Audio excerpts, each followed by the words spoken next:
ಎಲ್ಲರಿಗೂ ಆತ್ಮೀಯ ಸ್ವಾಗತ.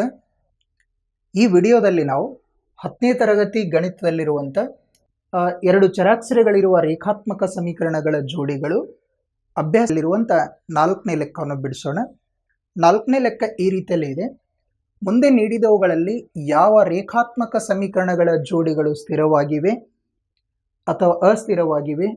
ಸ್ಥಿರವಾಗಿದ್ದರೆ ನಕ್ಷಾಕ್ರಮದಿಂದ ಅದರ ಪರಿಹಾರವನ್ನು ಪಡೆಯಿರಿ ಅಂಥೇಳಿ. ಸ್ಥಿರವಾಗಿದ್ದರೆ ಮಾತ್ರ ನಕ್ಷಕ್ರಮ ನಾವು ಅದರ ಮೂಲಕ ಏನಂದ್ರೆ ಪರಿಹಾರ ಪಡಿತೀವಿ. ಆ ಜೋಡಿ ಅಸ್ಥಿರ ಇತ್ತಾಗಿತ್ತು ಅಂತಂದ್ರೆ A1/A2 = B1/B2 ≠ C1/C2 ಆಗಿತ್ತಂದ್ರೆ ಮಾತ್ರ ಅದಕ್ಕೆ ಪರಿಹಾರ ಕಂಡುಹಿಡಿಯೋದು ಬೇಕಾಗಿಲ್ಲ, ಯಾಕಂದ್ರೆ ಅದು ಅಸ್ಥಿರ ಜೋಡಿ ಆಗಿರುತ್ತೆ. ಓಕೆ, ಫಸ್ಟ್ ಅವು ಸ್ಥಿರ ಜೋಡಿನ ಅಸ್ಥಿರ ಜೋಡಿ ಅಂತ ಹೇಳಬೇಕು ಅಂತಂದ್ರೆ ನಾವು ಅವುಗಳ ಅನುಪಾತಗಳನ್ನು ಹೋಲಿಕೆ ಮಾಡುವುದರ ಮೂಲಕ ಅವು ಸ್ಥಿರ ಜೋಡಿ ಅಥವಾ ಅಸ್ಥಿರ ಜೋಡಿ ಅಂತ ತೀರ್ಮಾನಕ್ಕೆ ಬರ್ತೀವಿ. ಫಸ್ಟ್ ಕೊಟ್ಟಿರುವಂಥ ಸಮೀಕರಣವನ್ನು ನಾವು ಆದರ್ಶ ರೂಪದಲ್ಲಿ ಬರ್ಕೊಳ್ತೀವಿ. ಇಲ್ಲಿ ಹೀಗಿದೆ: x + y = 5 ಇದೆಯಲ್ಲ, ಇದನ್ನು ಲೆಫ್ಟ್ ಸೈಡ್ ತಂದ್ರೆ -5 ಅಂತಾಗತ್ತೆ, = 0. ಮೊದಲನೇ ಸಮೀಕರಣ ಇದು ಮೊದಲನೇ ಸಮೀಕರಣ. ಎರಡನೇ ಸಮೀಕರಣ ಹೇಗಿದೆ? 2x + 2y = 10 ಇದ್ದ ಲೆಫ್ಟ್ ಸೈಡ್ ತಂದ್ರೆ -10 ಆಯಿತು, = 0. ಇದು ಎರಡನೇ ಸಮೀಕರಣ. ಓಕೆನಾ? ನಮ್ಮ ಸಮೀಕರಣದ ಆದರ್ಶ ರೂಪ ಏನಿದೆಯಪ್ಪ ಅಂತಂದ್ರೆ ಹೀಗೆ ಬರ್ದಿದ್ವಿ ನಾವು. ಏನಂತಂದ್ರೆ a1x + b1y + c1 = 0. ಇದು a2x + b2y + c2 = 0. ಇದರ ಜೊತೆಗೆ ನಾವು ಇವುಗಳನ್ನು ಹೋಲಿಕೆ ಮಾಡ್ಕೋಬಹುದು. ಓಕೆ, ಇಲ್ಲಿ a1 ಅಂದ್ರೆ ಎಷ್ಟಾಗತ್ತೆ ಅಂದ್ರೆ ಒಂದನೇ ಸಮೀಕರಣದ x ನ ಸಹಗುಣಕ. ಇಲ್ಲಿ a1 ಅಂದ್ರೆ 1 ಆಗುತ್ತೆ. a1 = ಇದು 1. ಹಾಗೇನೆ b1 ಎಷ್ಟಾಗತ್ತೆ? ಮೊದಲನೇ ಸಮೀಕರಣದ y ನ ಸಹಗುಣಕ, ಇದೂ 1. c1 ಮೊದಲನೇ ಸಮೀಕರಣದ constant term -5. Okay, a2 ಏನಾಗತ್ತಂದರೆ a2 ಎರಡನೇ ಸಮೀಕರಣದ x ನ ಸಹಗುಣಕ 2 ಆಯಿತು. b2 ಎಷ್ಟಾಗತ್ತೆ? ಇದನ್ನು 2. c2 ಎಷ್ಟಾಗತ್ತೆ? -10. ಈಗ ಅನುಪಾತಗಳನ್ನು ಹೋಲಿಕೆ ಮಾಡ್ಕೊಳ್ಳೋಣ. ನಾವು ಅನುಪಾತಗಳನ್ನು ಫಸ್ಟ್ ಹೋಲಿಕೆ ಮಾಡ್ಕೊಂಡಿವಿ ಅಂದರೆ ಹೇಗೆ? a1/a2 ಅಂತ ಹೋಲಿಕೆ ಮಾಡಿದೀವಿ ಅಂದರೆ a1 ಅಂದರೆ ಎಷ್ಟಾಯಿತು? 1/2 ಆಯಿತು. ಓಕೆ, ನೆಕ್ಸ್ಟ್ b1/b2 ಚೆಕ್ ಮಾಡೋಣ. b1/b2 ಅಂತಂದ್ರೂ ಇದು ಸಹ 1/2 1/2 ಈಕ್ವಲ್ ಆಯ್ತು ನೋಡು. ನೆಕ್ಸ್ಟ್ ನೋಡೋಣ c1/c2 ಚೆಕ್ ಮಾಡೋಣ.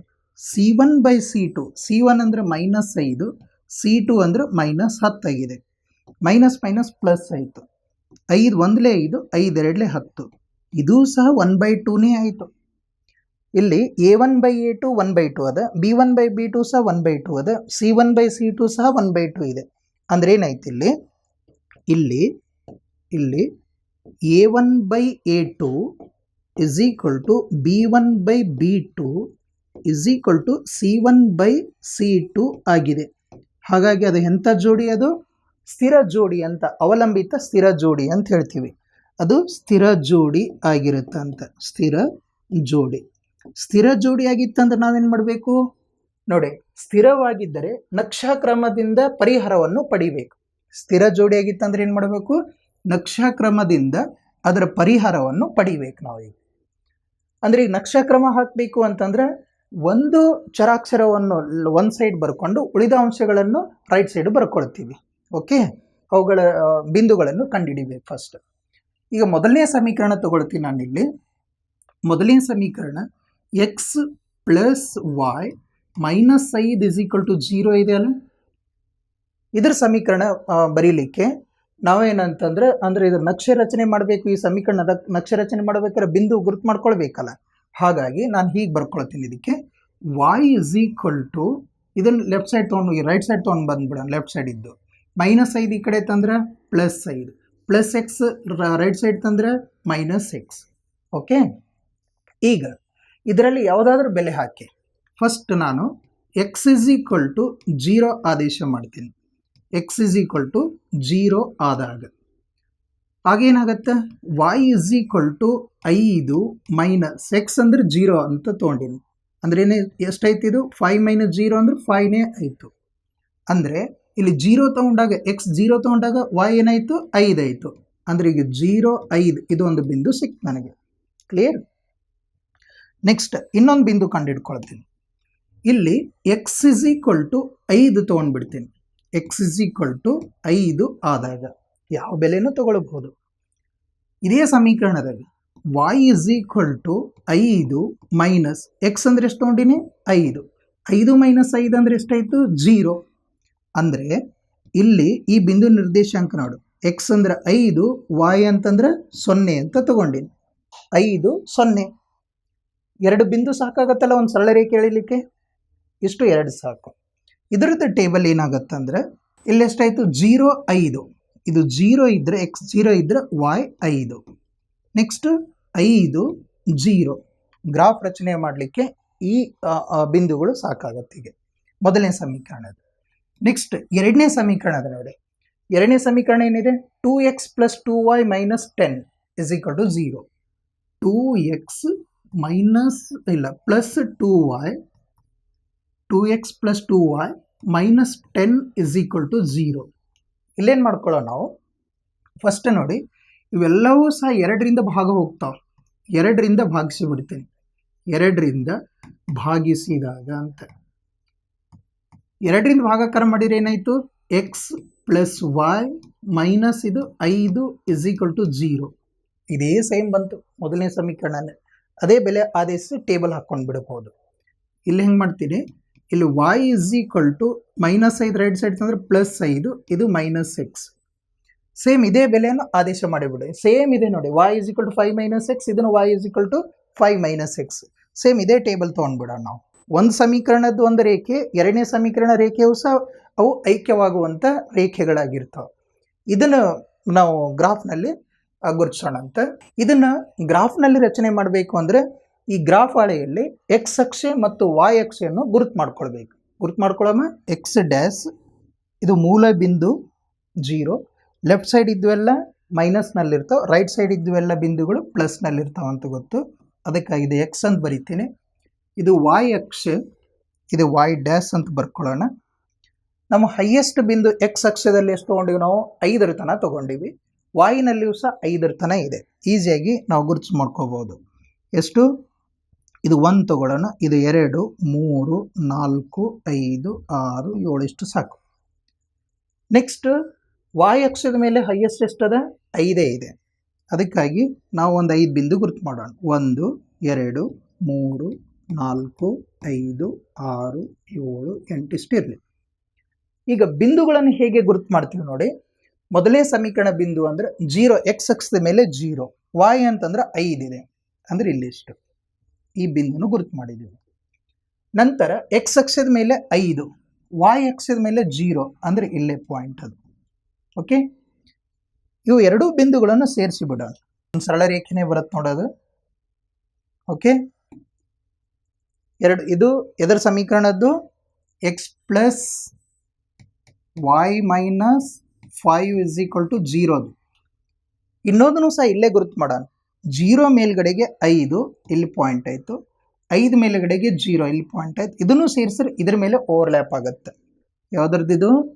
2x plus 2y minus 10 is equal to 0.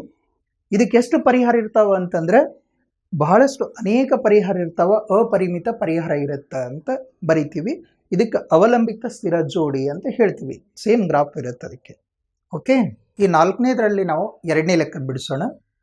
ಹೀಗಿದೆ, ಕೊಟ್ಟಿರುವಂಥ ಸಮೀಕರಣವನ್ನು ಮೊದಲು ನಾವು ಆದರ್ಶ ರೂಪದಲ್ಲಿ ಬರ್ಕೊಳ್ಬೇಕು. X minus y is equal to 8 ಅಂತ ಹೇಳಿದೆಯಲ್ಲ, ಇದನ್ನು ಹೀಗೆ ಬರ್ಕೊಳ್ಳೋಣ. X minus y plus is equal to 8 ಆದ ಲೆಫ್ಟ್ ಸೈಡ್ ತಂದ್ರೆ ಏನಾಯಿತು? Minus 8 is equal to 0. Okay, ಹೀಗೆ ಬರ್ಕೊಳ್ಬೇಕು. ಹಾಗೆಯೇ ಎರಡನೇ ಸಮೀಕರಣ ನೋಡಿ. ಇದು 3x ಮೈನಸ್ 3y, ಇದು ಲೆಫ್ಟ್ ಸೈಡ್ ತೊಗೊಂಡು ಬಂದರೆ ಇಸ್ ಈಕ್ವಲ್ ಟು 16 ಮೈನಸ್ 16 ಅಂತ ಆಗುತ್ತೆ, ಇಸ್ ಈಕ್ವಲ್ ಟು 0. ಓಕೆ, ಈಗ ಎರಡು ಚರಾಕ್ಷರಗಳಿರುವಂಥ ರೇಖಾತ್ಮಕ ಸಮೀಕರಣಗಳ ಜೋಡಿಯ ಆದರ್ಶ ರೂಪವನ್ನು ಬರ್ಕೊಳ್ತೀನಿ. ಇಲ್ಲಿರೋದು a1x plus b1y plus c1 is equal to 0. ಹಾಗೆಯೇ ಈ ಕಡೆಗೆ a2x plus b2y plus c2 is equal to 0 ಇದರ ಜೊತೆಗೆ ಹೋಲಿಕೆ ಮಾಡ್ಕೊಳ್ಳೋಣ. ಆಗ ಇದರಲ್ಲಿ ನಮಗೆ ಸಿಗ್ತಾ ಇದೆ a1 ಅಂತಂದ್ರೆ ಎಕ್ಸ್ನ ಸಹಗುಣಕ ಮೊದಲನೇ ಸಮೀಕರಣದಲ್ಲಿ a1 ಅಂದರೆ ಎಷ್ಟಾಯಿತು 1, b1 ಅಂತಂದರೆ -1, c1 ಅಂತಂದರೆ -8. ಓಕೆ, ಹಾಗೆಯೇ ಇದರಲ್ಲಿ ಎರಡನೇ ಸಮೀಕರಣದಾಗ ನೋಡಿ a2 ಅಂದರೆ ಎಷ್ಟು a2 ಅಂದರೆ 3, b2 ಅಂದರೆ ಎಷ್ಟಿದೆ -3, c2 ಅಂದರೆ ಎಷ್ಟದ -16. ಓಕೆ, ಇಷ್ಟನ್ನು ಗಮನಿಸಿ. ಈಗ ಅನುಪಾತಗಳನ್ನು ಹೋಲಿಕೆ ಮಾಡ್ಕೊಳ್ಳೋಣ.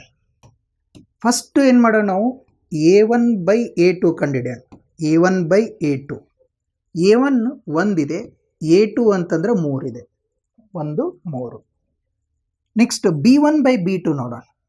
b1/b2 ಇಲ್ಲಿ b1 ಎಷ್ಟದ -1, b2 ಅಂದ್ರೆ -3. ಇದು ಮೈನಸ್ ಪ್ಲಸ್ ಆಯಿತು, 1/3 ಈಕ್ವಲ್ ಆಯಿತು. a1/a2 is equal to b1/b2 equal ಆಯಿತು. c1/c2 ಒಂದು ಚೆಕ್ ಮಾಡ್ಕೊಂಡ್ಬಿಡ. c1 ಇರೋದು -8, c2 ಇರೋದು -16. ಇದು ಮೈನಸ್ ಪ್ಲಸ್ ಆಗಿಬಿಡ್ತು. 8 1 8 2 16 ಎಷ್ಟೈತಿ ಇಲ್ಲಿ 1/2 ಆಯಿತು. ಅಂದ್ರೆ ಇಲ್ಲಿ ಏನಪ್ಪ ಅಂತಂದರೆ a1/a2 ಅದು b1/b2 ಸಮ ಇದೆ, ಬಟ್ c1/c2 ಸಮ ಇಲ್ಲ ಅಂತಂದ್ರೆ ಆ ರೇಖೆಗಳು ಉಂಟಾಗುವಂಥ ರೇಖೆಗಳು ಅವು ಸಮಾಂತರ ಸರಳ ರೇಖೆಗಳು ಉಂಟಾಗ್ತಾವೆ. ಸಮಾಂತರ ಸರಳ ರೇಖೆಗಳು ಉಂಟಾಗ್ತಾವೆ ಅಂತಂದ್ರೆ ಅದಕ್ಕೆ ಪರಿಹಾರನೇ ಇಲ್ಲ. ಹಾಗಾಗಿ ಅದು ಅಸ್ಥಿರ ಜೋಡಿ ಆಗಿದೆ. ಅಸ್ಥಿರ ಜೋಡಿ ಅಂದರೆ ಅದಕ್ಕೆ ನಾವು ಗ್ರಾಫ್ ರಚನೆ ಮಾಡುವಂಥ ಅಗತ್ಯ ಇಲ್ಲ ಅಂತ. ಇಲ್ಲಿ ಇದನ್ನೇ ಬರೋಣ. ಇಲ್ಲಿ a1/a2 is equal to b1/b2 ಆಗಿದೆ, but not equal to c1/c2. ಅದು ಎಂಥ ಜೋಡಿ? ಅಸ್ಥಿರ ಜೋಡಿ ಉಂಟಾಗ್ತಾವ. ರೇಖೆಗಳ ಜೋಡಿಯು ಅಸ್ಥಿರವಾಗಿದೆ, ಅಸ್ಥಿರ ಜೋಡಿ ಆಗಿದೆ. ಅದಕ್ಕೆ ಪರಿಹಾರ ಇರಲ್ಲ ಅಂತ. ಯಾಕಂದ್ರೆ ಅವು ಸಮಾಂತರ ಸರಳ ರೇಖೆಗಳು ಯಾವ ಬಿಂದುವಿನಲ್ಲಿಯೂ ಸಹ ಸಂಧಿಸೋದಿಲ್ಲವು. ಓಕೆ, ಈಗ ನಾವು 4ನೇ ಲೆಕ್ಕದಲ್ಲಿರುವಂಥ 3ನೇ ಲೆಕ್ಕವನ್ನು ಪಾರ್ಟ್ 3 ಇದನ್ನು ಬಿಡಿಸೋಣಂತೆ. ಪ್ರಶ್ನೆ ಹೀಗಿದೆ: ಮುಂದೆ ನೀಡಿದವುಗಳಲ್ಲಿ ಯಾವ ರೇಖಾತ್ಮಕ ಸಮೀಕರಣಗಳ ಜೋಡಿಗಳು ಸ್ಥಿರವಾಗಿವೆ ಅಥವಾ ಅಸ್ಥಿರವಾಗಿವೆ? ಸ್ಥಿರವಾಗಿದ್ದರೆ ನಕ್ಷೆ ಕ್ರಮದಿಂದ ಪರಿಹಾರವನ್ನು ಪಡೆಯಬೇಕು. ಓಕೆ, ಇದನ್ನು ಫೈಂಡ್ ಔಟ್ ಮಾಡಬೇಕಾದ್ರೆ ಫಸ್ಟ್ ಏನು ಮಾಡಬೇಕು, ನಾವು ಅನುಪಾತಗಳನ್ನು ಹೋಲಿಕೆ ಮಾಡ್ಕೊಳ್ಬೇಕು. ಅನುಪಾತಗಳನ್ನು ಹೋಲಿಕೆ ಮಾಡಿದ ನಂತರ ಸ್ಥಿರ ಆಗ್ಯಾವ ಅಥವಾ ಅಸ್ಥಿರ ಆಗ್ಯಾವ ಅಂತ ಚೆಕ್ ಮಾಡ್ಕೊಳ್ಬೇಕು. ಸ್ಥಿರವಾಗಿತ್ತಂದ್ರೆ ಮಾತ್ರ ನಾವು ನಕ್ಷಾಕ್ರಮದಿಂದ ಅದರ ಪರಿಹಾರ ಕಂಡುಹಿಡಿಬೇಕಂದ್ರೆ ಗ್ರಾಫ್ ಹಾಕಬೇಕು. ಓಕೆ, ಫಸ್ಟ್ ನೋಡಿ, ಸಮೀಕರಣ ಆದರ್ಶ ರೂಪದಲ್ಲಿದೆ. ಅದನ್ನು ಹೋಲಿಕೆ ಮಾಡ್ಕೊಳ್ಳಿಕ್ಕೆ ಸಮೀಕರಣದ ಆದರ್ಶ ರೂಪವನ್ನು ಬರ್ಕೊಳ್ತೀನಿ. a1x plus b1y plus c1 is equal to 0. Next ಎರಡನೇ ಸಮೀಕರಣದಲ್ಲಿ ಇದು a2x plus b2y plus c2 ಇದರೊಂದಿಗೆ ಹೋಲಿಕೆ ಮಾಡ್ಕೊಳ್ತೀವಿ. ಇದರಲ್ಲಿ ನಮಗೆ a1 b1 c1 ಹಾಗೆ a2 b2 c2 ಅನ್ನು ಗುರುತು ಮಾಡ್ಕೊಳ್ಬೇಕು.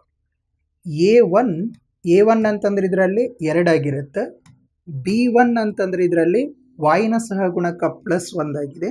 c1 ಅಂತಂದ್ರೆ ಇದರಲ್ಲಿ ಕಾನ್ಸ್ಟೆಂಟ್ ಟರ್ಮ್ -6 ಆಗಿದೆ.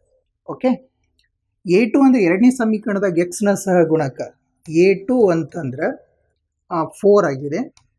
b2 ಅಂದ್ರೆ ಎಷ್ಟು? y ನ ಸಹಗುಣಕ -2. c2 ಅಂತಂದ್ರೆ ಇದರಲ್ಲಿ -4 ಆಗಿದೆ. ಓಕೆ, ಈಗ ನಾವು ಅನುಪಾತಗಳನ್ನು ಹೋಲಿಕೆ ಮಾಡ್ಕೊಳ್ಳೋಣ. ಅನುಪಾತದಲ್ಲಿ a1/a2 ಇಸ್ ಈಕ್ವಲ್ ಟು ಏನಾಗುತ್ತೆ? a1 ಅಂದರೆ 2 ಇದೆ, a2 ಅಂದರೆ 4. ಎರಡು ಒಂದ್ಲೆ ಎರಡು ಎರಡ್ಲೆ 4 ಎಷ್ಟೈತಿ ಇದು 1/2 ಅಂತ ಐತಿ. ಓಕೆ, ನೆಕ್ಸ್ಟ್ B1/B2 ಚೆಕ್ ಮಾಡೋಣ. B1/B2 B1 ಎಷ್ಟಪ್ಪ ಅಂದ್ರೆ 1, B2 ಅಂತಂದ್ರೆ -2 ಅಂದ್ರೆ ಏನಾಯ್ತು ಇದು -1/2 ಈಕ್ವಲ್ ಐತೇನೋ? ಈಕ್ವಲ್ ಆಗಲಿಲ್ಲ. ಯಾಕಂದ್ರೆ A1/A2 ಅಂದ್ರೆ 1/2 ಅದ, B1/B2 ಅಂದ್ರೆ -1/2 ಅದ, ಅಂದ್ರೆ ಎರಡು ಸಮ ಆಗಲಿಲ್ಲ. ಇಲ್ಲಿ A1/A2 not equal to B1/B2 ಆಗಿದೆ. ಆದ್ದರಿಂದ ರೇಖಾತ್ಮಕ ಸಮೀಕರಣಗಳ ಜೋಡಿಗಳು ಸ್ಥಿರ ಜೋಡಿಗಳು ಅಂತ, ಯಾಕಂದ್ರೆ ಒಂದು ಬಿಂದುವಿನಲ್ಲಿ ಅವು ಛೇದಿಸ್ತಾವ. ಆದ್ದರಿಂದ ರೇಖಾತ್ಮಕ ಸಮೀಕರಣಗಳ ಜೋಡಿಗಳು ಸ್ಥಿರ ಜೋಡಿ ಅಂತ ಬರೀಬೇಕು. ಸ್ಥಿರ ಜೋಡಿಗಳಾಗಿವೆ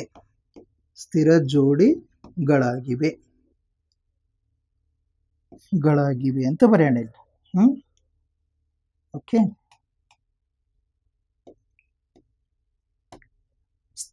ಸ್ಥಿರವಾಗಿದ್ರೆ ಏನ್ ಮಾಡ್ಬೇಕು ನಾವು? ನಕ್ಷಾಕ್ರಮದಿಂದ ಪರಿಹಾರ ಕಂಡುಹಿಡಿಬೇಕು. ನಕ್ಷಾಕ್ರಮದಿಂದ ಪರಿಹಾರ ಕಂಡುಹಿಡಿಬೇಕು ಅಂತಂದ್ರೆ ಫಸ್ಟ್ ಬಿಂದುಗಳ ನಿರ್ದೇಶಾಂಕಗಳನ್ನು ಬರ್ಕೊಳ್ಬೇಕು. ಓಕೆ, ಫಸ್ಟ್ ಸಮೀಕರಣ ಅದು ನೋಡಿ. ಫಸ್ಟ್ ಸಮೀಕರಣ ಇದರಲ್ಲಿ 2x + y - x = 0 ಅಂತದೆ. ನಾವೇನು ಮಾಡೋಣ, ಒಂದು ಚರಾಕ್ಷರವನ್ನು ಲೆಫ್ಟ್ ಸೈಡ್ ಬರ್ಕೊಂಡು ಉಳಿದಿದ್ದು ಚರಾಕ್ಷರ ರೈಟ್ ಸೈಡ್ ತೊಗೊಂಡು ಹೋಗಿಬಿಡೋಣ ಅಂತ. ಆಗ ನಾವು ಬೆಲೆನ ಆದೇಶಿಸಿ ಅದರ ನಿರ್ದೇಶಾಂಕ ಕಂಡುಹಿಡಿಯಲಿಕ್ಕೆ ಆಗುತ್ತೆ. ಇಲ್ಲಿ ನಾನೇನು ಮಾಡ್ತೀನಿ, ಇಲ್ಲಿ y = ಇದು -6 ಈ ಕಡೆ ತರ್ತೀನಿ, +6 ಆಯಿತು, +2x ಈ ಸೈಡ್ ತಂದರೆ ರೈಟ್ ಸೈಡ್ ತಂದರೆ -2x ಅಂತ ಆಯಿತು. ಇಲ್ಲೇನು ಮಾಡ್ತೀನಿ ನಾನು, ಫಸ್ಟ್ x = 3 ಅಂತ ಆದೇಶ ಮಾಡ್ಕೊಂಡು ಬಿಡ್ತೀನಿ. x = 3 ಆದೇಶ ಮಾಡಿಬಿಡ್ತೀನಿ. ಯಾವ ಬೆಲೆನ ಆದೇಶ ಮಾಡ್ಬೋದು. ಆಗೇನಾಗತ್ತೆ, y = ಇದು 6 - 2 ಗುಣಿಲೆ x ಅಂದರೆ ಎಷ್ಟು ತೊಗೊಂಡಿನ ಇಲ್ಲಿ 3 ಅಂದರೆ ಏನಾಗುತ್ತೆ, ಇದು 6 - 2 3 6 ಆಯಿತು. ಅಂದರೆ ಏನಾಯ್ತು, ಇದು 0 ಅಂತ. ಅಂದರೆ ಇಲ್ಲಿ ಒಂದು ಬಿಂದು ನಿರ್ದೇಶಾಂಕ 3 ಇದ್ರೆ ನೆಕ್ಸ್ಟ್ ಏನಾಗುತ್ತೆ, ಅದು 6, ಇದು 0, 3 0 ಅಂತ ತಗೊಂಡಿನಿ. x ಅಂದ್ರೆ 3 ಇದ್ರೆ y ಅಂದ್ರೆ 0 ಆಯಿತು. ಅಂದ್ರೆ ಈ ಬಿಂದು ನಿರ್ದೇಶಾಂಕ ಒಂದು ಬಿಂದು ಸಿಕ್ತು, ಆ ಬಿಂದು ನಿರ್ದೇಶಾಂಕ 3 0. ನೆಕ್ಸ್ಟ್ ಇನ್ನೊಂದು ಇದರಲ್ಲಿ x = 0 ಅಂತ ತಗೊಳ್ತೀನಿ. x = 0 ತಗೊಂಡ್ರೆ ಬೆಲೆ ಆದೇಶ ಮಾಡಿ. ಇದರಲ್ಲಿ y = 6 - 2 ಇಂಟು x ಅಂದರೆ ಎಷ್ಟು ಹಾಕ್ಬೇಕು, 0, ಯಾಕಂದ್ರೆ 0 ತೊಗೊಂಡಿನಿ. ಎಷ್ಟಾಗತ್ತೆ ನೋಡಿ, ಇದು 6 - 2 0 0, 6ರಲ್ಲಿ 0 ಕಳೆದ್ರೆ 6. ಅಂದರೆ ಈ ಬಿಂದುವಿನ ನಿರ್ದೇಶಾಂಕ 0 6 ಅಂತಾಯಿತು.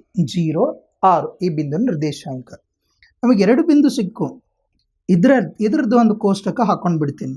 3 0, ಇದು 3 ಇದ್ರೆ y 0, ಇದರಲ್ಲಿ x 0 ಇದ್ರೆ y 6 ಅಂತ ತಗೊಂಡಿನಿ. Okay, clear. ನೆಕ್ಸ್ಟ್ ಎರಡನೇ ಸಮೀಕರಣ ತಗೊಂಡು ಬಿಡಿಸ್ಕೊಡೋಣ. ಎರಡನೇ ಸಮೀಕರಣ ಹೀಗಿದೆ, 4x - 2y - 4 = 0. 4x - 2y - 4 = 0 ಅದ. ಓಕೆ, ಎರಡು ಕಾಮನ್ ಇದೆ ನೋಡಿ, ಅದಕ್ಕೆ 2ರಿಂದ ಭಾಗಿಸ್ಕೊಂಡು ಬಿಡ್ತೀನಿ. 2ರಿಂದ ಭಾಗಿಸಿದಾಗ ಎಷ್ಟಾಗತ್ತೆ, ಇದು 2x, ಇದು 1y ಮೈನಸ್ ಇದು 2 = 0. ನಾನು ಹೀಗೆ ಬರ್ಕೊಳ್ಬೋದು, ಇದಕ್ಕೆ 2x ಇದು -2 -2 = ಇದು -y ಈ ಸೈಡ್ ತಂದರೆ +y. ಓಕೆ, ಅಂದರೆ ಹೀಗೆ ಬರ್ಕೊಳ್ಳಿ, y = 2x - 2 ಅಂತ ಬರೀತೀನಿ ನೋಡಿ. ಈಗ ಒಂದೊಂದು ಬೆಲೆಯನ್ನು ಆದೇಶ ಮಾಡ್ಕೊಂಡು ಬಿಡೋಣ. ಇದರಲ್ಲಿ ಒಂದೊಂದು ಬೆಲೆಯನ್ನು ಇದರಲ್ಲಿ ಆದೇಶ ಮಾಡೋಣ. ಫಸ್ಟ್ ಏನು ಮಾಡ್ತೀನ, x = 1 ಆದೇಶ ಮಾಡ್ತೀನಿ. ನೋಡೋಣ, 1 ಆದೇಶ ಮಾಡಿದಾಗ ಎಷ್ಟಾಗತ್ತೆ, y = 2 ಇಂಟು x ಅಂದರೆ 1 ತಗೋ, ಇದು -2, ಇದು 2 1 2 ಮೈನಸ್ ಇದು 2 ಎಷ್ಟಾಯಿತು, -2 + 2 ಅಂದರೆ 0 ಆಯ್ತಲ್ಲ. ಅಂದರೆ ಒಂದು ಬಿಂದು ಸಿಕ್ತು ನನಗೆ 1 0 ಅಂತ. ಈ ಒಂದು ಬಿಂದು ನಿರ್ದೇಶಾಂಕ ಸಿಕ್ತು 1 0. ನೆಕ್ಸ್ಟ್ ಇನ್ನೊಂದು x ಇದ್ದಲ್ಲಿ ನಾನೇನಪ್ಪ ಅಂತಂದರೆ 0 ಹಾಕ್ಬೋದಾ. x = 0 ಆದಾಗ ಅಂತ ತಗೊಳ್ತೀನಿ. ಎಕ್ಸ್ ಇಸ್ ಈಕ್ವಲ್ ಟು 0 ಅಂತ ತಗೊಳ್ತೀನಿ. ಆಗ ನೋಡಿ ಇದೇ ಸಮೀಕರಣದಲ್ಲಿ y is equal to 2 into x ಅಂದರೆ 0 ಮೈನಸ್ 2. 2 0ಕ್ಕೆ 0 ಆಯ್ತಾ, ಇದು -2ಕ್ಕೆ -2. 0 -2 ಅಂದರೆ ಇದು -2 ಅಂತ, ಇದು -2. ಇದ್ರದ್ದೊಂದು ಬಿಂದು ಸಿಕ್ತು ನನಗೆ 0 ಮತ್ತಿದು -2. ಇದರ ಟೇಬಲ್ ಒಂದು ಆದೇಶ ಮಾಡಿಬಿಡ್ತೇನೆ. ಇದ್ರ ಒಂದು ಟೇಬಲ್ ಹಾಕಿಬಿಡೋಣ. ಫಸ್ಟ್ ಬಿಂದು ಏನಾಯಿತು 1 0, ನೆಕ್ಸ್ಟ್ ಇದು 0 -2.